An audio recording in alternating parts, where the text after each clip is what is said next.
काँग्रेसचे प्रदेशाध्यक्ष हर्षवर्धन सपकाळ यांच्या नेतृत्वात आज हिंगोलीमध्ये विविध मागण्यांसाठी पदयात्रा काढण्यात आली। कळमनुरीहून ही पदयात्रा आता हिंगोलीच्या दिशेने निघाली आहे। अमेरिकेसोबत झालेल्या करारामुळे शेतकऱ्यांवरती मोठा अन्याय होतोय। आदिवासी विशेष पदभरती तात्काळ करावी, मनरेगा अंतर्गत सुरू असलेली कामं पूर्ववत सुरू ठेवावीत, यासह विविध मागण्यांसाठी ही पदयात्रा काढण्यात आलेली आहे।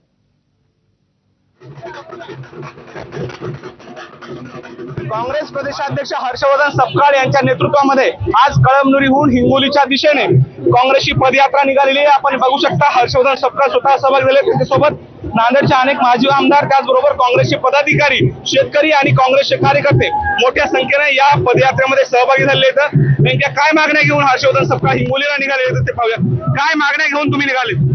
अमेरिकन ट्रेड डील झाल्यापासून शेतमालाच्या भावात मोठ्या प्रमाणात घसरण झालेली आहे।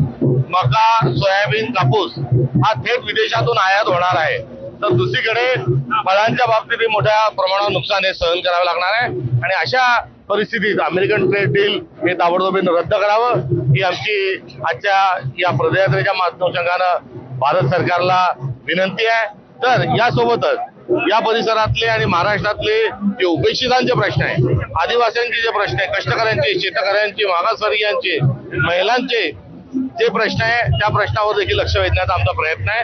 एवढंच नव्हे तर पुनर्वसनासारख्या देखील काही मूलभूत ज्या मुद्दे आहेत, त्या मुद्द्यांकडे सरकार दुर्लक्ष करत आहे। तर दुसरीकडे शक्ती महापीठ हा अव्यवहार्य रस्ता सरकार करत आहे आणि पर्यायाने जो लाल गालीचा हा काही भांडवलदारांना जो उपलब्ध करून देण्याचा घाट घातला आहे, आम्ही त्याच्या विरोधात आहोत।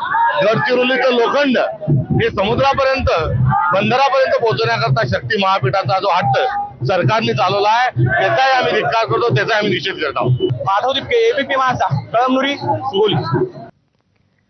प्रहारचे अध्यक्ष बच्चू कडू यांच्या मेळघाट संघर्ष यात्रेचा आजचा 9वा दिवस आहे। सलोना ते चिखलदरा असा त्रिशूल तांडव मोर्चा आहे। गेल्या 8 दिवसांपासून मेळघाट